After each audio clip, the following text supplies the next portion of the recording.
warahmatullahi wabarakatuh. Ilmaan Oromoo bakka jirtu nun jetti salaantaan kee kan onni irraa burqi bakkuma isin jirtanitti isin haala qabu isin jecha walalo xiqqoo takkaan qaba. Haaluma amma shaadriin biyya keessatti fi biyya alaa itti ana paartii badhaadhina bilisiginlee isaa sana ijaarreetiin nama guddaa'eessi jiru kan irratti hundaa'e walalo xiqqoo isin barreesse walaloon isii akkana jetteetiin hordofaan isin hin jaa.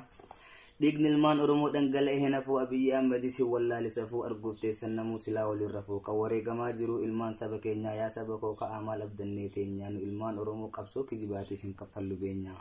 Sabni koo Oromoon haga yoom hiraaraa diqaalaa wayyaanee siidaa nafxanyootaa warqidhaan ijaaraa dur baay'ee faarsinee nuuf jiraadhu jennee haga waggaa dhibbaa inni san dagatee qabrii mallas eegaa jiraa keenya jibbaa imimmaan Oromoo ibidda sitta'a sabni kan koo garuu bakka itti fufee gaaf tokko hin ka'a.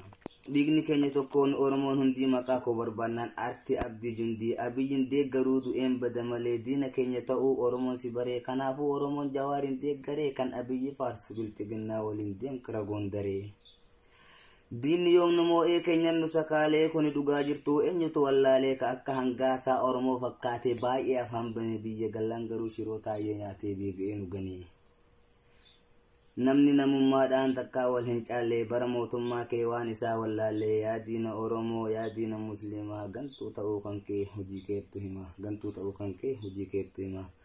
Impaayera dharaa yaa Dr. Sabiyyi doofaa mataa dhagaa si jibbeera biyyee Oromiyaa keessaa sagalee hin qabdu gondaggalee iyyee 500 jennee siif hin dhoynu dibbee yaa ashaagiree bade Oromoon si jibbee yaa jetti walaloon kooti galatoomaa isiniin jedha ilmaan Oromoo boqqoon.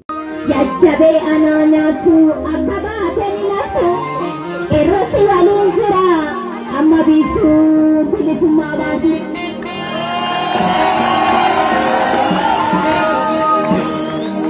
akangara gumada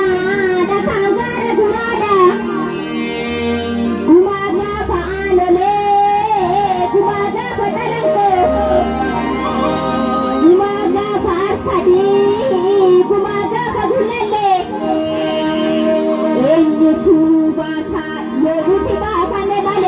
yobuti ba fane male